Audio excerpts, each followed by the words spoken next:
Welcome back, Crazy Cats, to another GoCat Reacts. I'm GoCat Dave, and today I'm going to be checking out Chapter 2 out of Ren's 8-chapter video autobiography. We did Chapter 1 last week, and so now we're going to go into Chapter 2. And right before we start, if you could subscribe if you want to see more of this, and like if you like it, I would really appreciate it. And most of all, I enjoy the comments. Having conversations in the comments. So if you guys could do that, even if you don't want to subscribe or like, that's where we get to have that interaction. That's really awesome. So, and let's get started here with Ren Chapter 2.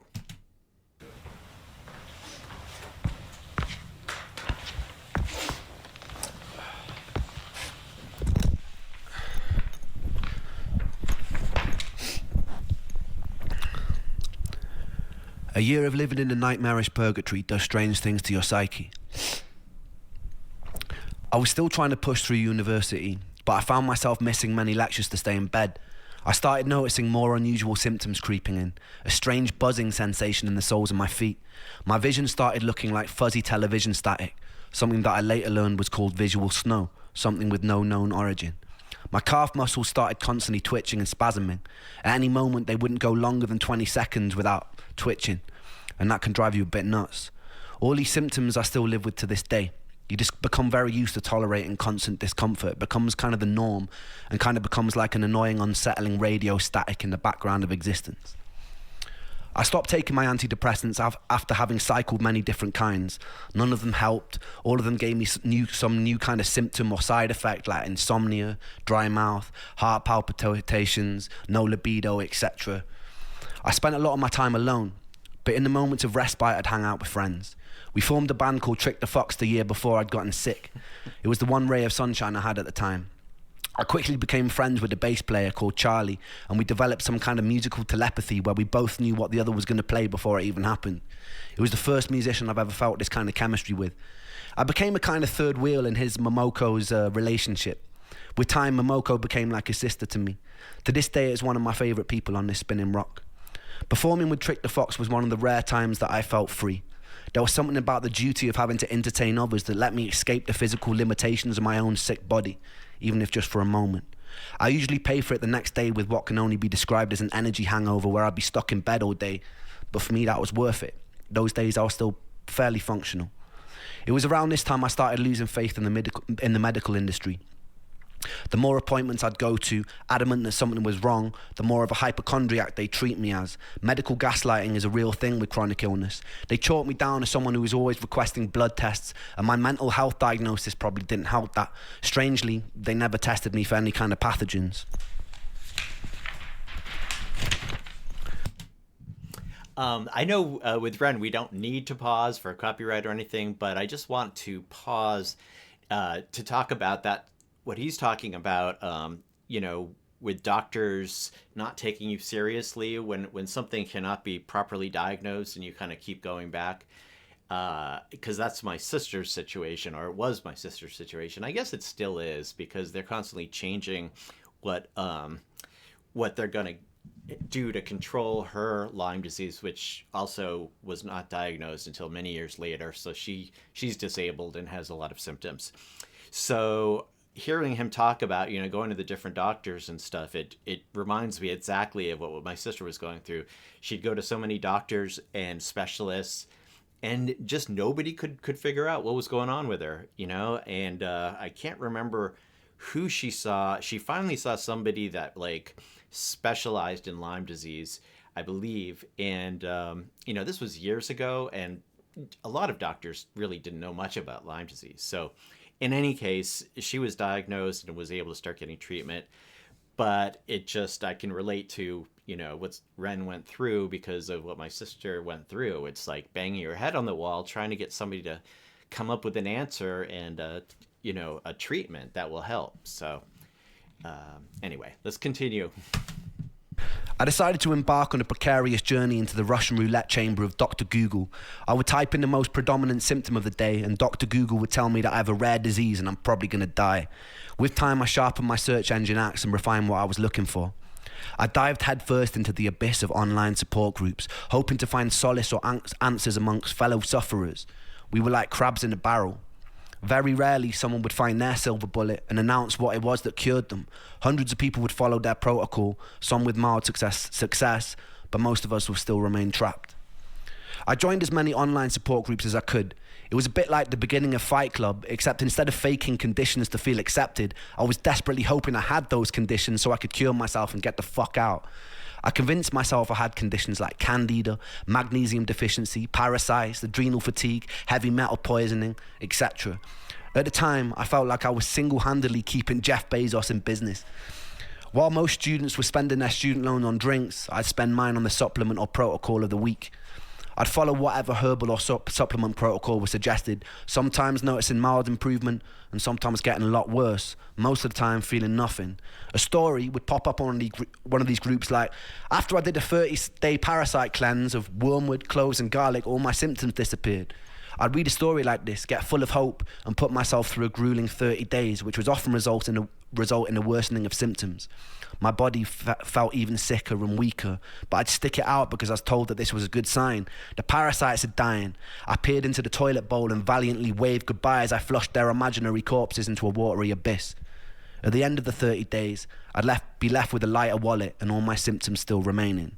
And if that didn't work, I'd move on to what was next. Maybe I have seasonal affective disorder. All right, so I'd get on the internet, order a light, stare at it for 10 minutes a day, and to my big fucking surprise, still have all my symptoms. The only thing that light illuminated for me was that I was desperate enough to buy a glorified table lamp. Okay, I gotta pause it here because I actually had one of those lights. It was big. It was like a big rectangle. And, you're supposed to sit under it for longer than that and read, or at least I was supposed to sit under it for like 20 minutes or something. And it's really bright white light. And it was expensive too. And it was like, because of depression and seasonal affective disorder, I don't know if it really helped other than it was nice to have bright light, in the wintertime. But I'm not sure it did anything for depression, so... Another connection with Ren. I kid you not when I say that over the years I probably have taken nearly every dietary health supplement known to man. One of the most grueling self-treatment courses came when I did a round-the-clock heavy metal chelation. I would take a supplement called ALA and DMSA, which supposedly shuttled mercury molecules out of your body through a process called chelation. I would have to take the pill once every 3 hours around the clock, which meant setting multiple alarm clocks to wake up and take them. The supplements came with their own side effects. I remember one time standing in a supermarket and feeling like the sounds and lights were so bright that I couldn't even bear to be in there. I stopped with this protocol for a whole year with no luck. I was still coming to terms with the death of one of my best friends during this time too. I was too sick to hold down any kind of stable job, so I was mostly living off my student loan. Welsh students study in England also weirdly get given a small sum of money just for being Welsh, or almost like a "we're really sorry that you're Welsh" sort of condolence prize. I've always prided myself on my financial independence, so whenever I could, I'd get out on the streets of Bath and I'd busk. I remember the very first time I did.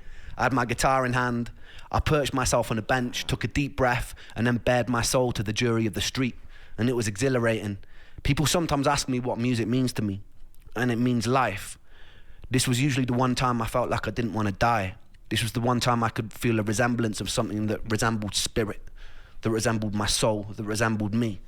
I even found myself cracking jokes with onlookers, which for someone dripping with social anxiety at the time was huge for me.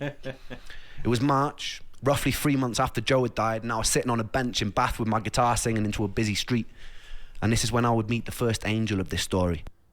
I'd see 2 more angels years later. One of the guys of a homeless man, one a doctor cheating death in the Beverly Hills clinic. But that bit will come a little bit later. Foreshadowing. The angel was walking on the opposite side of the street with a mother. They both stopped to watch me for a moment. I saw her mum whisper something to her. The angel turned bright red and she giggled and they shyly approached. We got talking and the angel asked where I was from. I told her that I grew up in Wales in a small village that was once described in a local newspaper as being worse than an Iraqi war scene. I told them they would have never heard of it. They looked surprised and they said they had family there. I asked which part, and it turned out to be the village that I grew up in. Since you can basically count a population of 2 intergenerationally bred mutated hands, I asked who they were, and it turned out that that angel happened to be Joe's cousin. This encounter was always a foundational moment of serendipity in my life. In the years that followed, I took serendipitous occasions to mean I was in line with my purpose. Sometimes I felt like I'm following a script. It's just that I don't know the words or actions until they actually happen. But in moments of serendipity, I feel like they are playing out exactly as they were meant to. It was quite a bizarre moment for me, that hundreds of miles away by chance this angel would be related to my... I'm going to back this right up for just a second. I agree with the thing about serendipity. Every now and then you have these strange coincidences like this, him meeting the cousin, and it seems like the odds are so unlikely that that would happen. But a lot of times when that happened, it, like Ren's saying, it sort of seems to show you that you're actually doing what you're supposed to. You're on the right path. You know, and so you don't get many of these little, you know, signs or signals sometimes in life, and you feel lost. But it's when you do get a synchronicity like that, a really meaningful, unusual surprise. It's for me anyway. It makes me feel like, oh, okay, all right, I'm doing what I'm supposed to be doing. It's almost like your head pops out of the water for a little bit, and you can kind of gauge a little bit where you're at before you have to go back under and swim in the, you know, not in the unknowing of life. So anyway, I'm going to back him up just a little bit. Don't mean to interrupt our boy. It was quite a bizarre moment for me, that hundreds of miles away by chance this angel would be related to my lost friend. Upon learning who I was, they invited me back to theirs for a cup of tea, and I accepted and I fell in love. It was really good tea. That week, the angel took me to a favourite botanical garden, and she pointed out a favourite flower. So that night, true story, I dressed in black, broke in by climbing over the fence, dug up the flower and presented it to her the next day. She called me insane, but it's safe to say that angel ended up being my first serious girlfriend. It was like, It was a weird kind of relationship. We both shared an unusual trauma for people who were so young, brought together by a tragedy. Even though sometimes I feel like she might have hated me at the time, I was convinced like it was some sort of Shakespearean fate that had brought us together. A morbidity that birthed light, that it couldn't be anything else. It felt like divine intervention. She was pretty troubled in her own way, and I was very troubled in mine. But in between the sludge of dealing with the constant symptoms, it was beautiful. That summer, her parents took us to Centre Parks, which is a posher version of Butlin. Sorry about that, my phone's ringing. Normally I turn it off. Spam. Go away, spam. All right. Turning off the ringer. Sorry about that. I'll back up again so we can... All right. That summer, her parents took us to Centre Parks, which is a posher version of Butlins, if you don't know, where they paid for all the activities and meals, and they let me do whatever I wanted. Coming from a poorer family, I wasn't really used to being spoiled to that degree, but I figured I'd just roll with it. One morning while I was there, I got a call from my friend Sega, and he sounded pretty mixed up, so I asked him what was wrong. He told me that there was no easy way to say it, but one of my other best friends, Callum, had died. He'd gone cliff jumping in the same cliffs we used to jump off as kids. The sea was particularly choppy that day, and he caught a cross current and he started to drown. Another guy that he was with had jumped in an attempt to save him, and they both drowned. The first day I met Callum, I was 11. He was in a year above me in high school and used to walk around with these massive baggy bright orange jeans. He hung around with all the goth kids and I thought they looked super cool. So the next day I painted my nails black and fashioned a necklace out of a severed extension cable from an old VCR machine. I infiltrated the group and I gained their trust. Not long after, me and Callum were friends, wandering around beautiful Welsh countryside looking for the most scenic places to smoke weed. We stayed friends throughout high school and I truly loved him. When Callum died, I couldn't properly grieve. I felt weirdly numb after losing Joe. I'd often feel guilty for my inability to cry at the time. A couple of years later, I'd learned another friend of mine that I used to play function gigs with had thrown himself off a cliff face in Dover. And again, I felt numb. I couldn't tell if this new acceptance of the inevitability of death was a beautifully liberating thing, or if it was a sign that my humanity was slipping away. To this day, death has kind of remained a bit of a matter-of-fact part of my life. During my years of sickness, I had to crawl through a morbid longing to be killed by my illness to find a more peaceful acceptance that death is just an inevitable consequence of life and it doesn't spare anyone. That never left, and I haven't ever really been scared of dying since. Some days I've tempted it. What I'm more scared of is having to live my whole life as a sick person. In my relationship with death, the most healing moment occurred just 2 years ago. My grandmother, who I loved to pieces, was dying, but I actually got the chance to say goodbye this time, to hold her hand, to thank her for being alive. I remember not long before she passed, she was lying in a hospital bed, and she was very weak and very pale, barely able to open her eyes. I asked how she was, and it seemed like a stupid question as soon as it left my mouth. She paused for a long moment, and she turned her head to look at me, and she opened her eyes, and she smiled, and she said she felt happy. And it was just one word, happy, which was simple and it was beautifully profound. And that was one time I'd gotten a chance to say goodbye. And it was the first time that I hoped that one day I would die happy. The following year, I would achieve something beyond my wildest dreams, and then I would lose it almost as soon as it came. Stay tuned for that. I don't wanna hear no words today, because they pull me under. In the castle of my room, I'll hide away from the outside thunder. Gonna lock my troubles outside of this door, 'cause today it's just me and these four walls. I said I wanna run away, fly to another place, fly to another place, say oh. Said I wanna run away, fly to another place, fly to another place.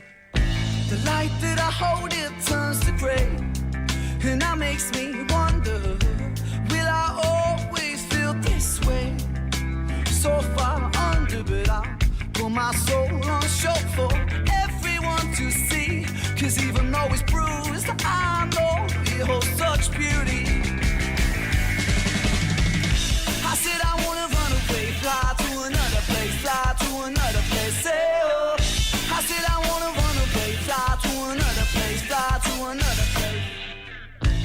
Nobody here but me today, but that makes me stronger, 'cause I wash away the pain under sheets of feather. Gonna lock my troubles outside of this door, 'cause today it's just me and these four walls. I said I wanna run away, fly to another place, fly to another place, say oh. I said I wanna run away, fly to another place, fly to another place, say oh. I said I wanna run away, fly to another place, fly to another place, say oh. I said I wanna run away, fly to another place, fly to another place. I crave relief in solitude. I search for peace, but pain pursues. Please something, just free me, give me some truth. My head is a prison, I need to move.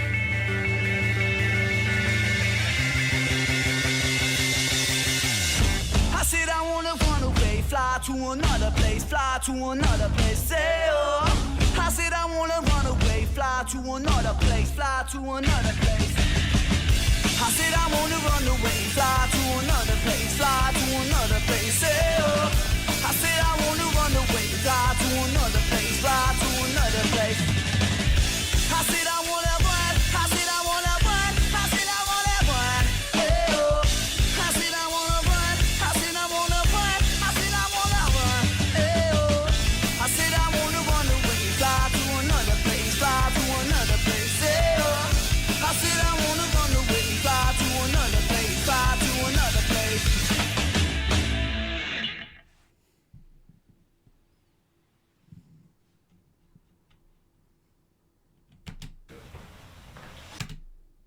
All right.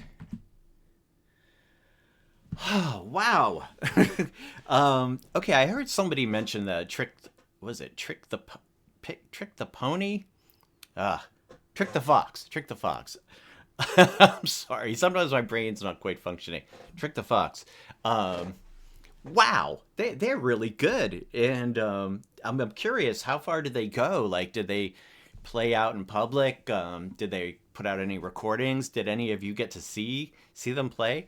That's really great, and I guess I'll find out further along what happened to them and why they didn't continue on. But wow, I was really surprised by that. That was great, and seeing young little Ren, happy playing, it was awesome. So then, yeah, going back to his other friend who drowned by jumping off the cliff, and somebody else tried to save him and drowned too. It's just like, oh man, just trying to get over Joe by itself is, I'm sure it was just overwhelming and crushing, and then to have that happen, and then finding almost like he didn't have anything left in the tank emotionally to really grieve correctly, or well, not correctly, but in a way that is healing. It's like that thing with crying. Crying is, for a lot of people, it's kind of a relief. It's like when you finally cry, it's something your body needed to do, almost like just washing out the levels of stress or unhappiness or grief or whatever it is. Just, it's like your body needs, a break from this stuff, so lets it out. But sometimes we can't cry, and I know that from my personal experience growing up. I used to always feel like if my dad was, upset with me for something, but I felt like I wasn't wrong. I felt like if I started crying, this is when I was a little kid, then I automatically lost the argument and he won. So I remember trying really hard when he'd be lecturing me to not cry. And I succeeded, but I succeeded almost too well, to the point where as I got older, when people would die or things would happen, it's like I didn't have the ability to cry. I really felt like I'd lost the ability to cry altogether. And that has changed. I've sort of slowly started to evolve out of that, and I'm glad, but it's weird not being able to have that sort of release and that normal human response in a situation where, like that, where he feels he can't even grieve because it just doesn't happen. It's almost like it's like the tank is empty. So yeah. So this was a really informative chapter 2. I found it very interesting, and I really enjoyed the part at the end with his band, his younger band. So yeah, I guess we're going to be moving on to chapter 3 next. Thank you for watching. And I do want to mention that I'm thinking about starting to do live streams. I'm thinking of calling it After the Song, and they'd probably be like an hour long on Sunday afternoons, probably about 4:00 p.m. Eastern Standard Time, so here on the East Coast of the United States. And if you guys would be interested in something like that, please let me know in the comments, because it would be neat to be able to, right after the fact, shortly after we've watched or you've watched one of these videos, reaction videos, that we can talk about it in a group as opposed to just in the comments. I think that could be fun and interesting, and I was thinking of giving it a shot. But I'm curious what you guys think. If you would be interested, if you wouldn't be interested, then there's no point to do it. But anyway, let me know. And if I don't talk to you before, have a great week, and we will catch you next time.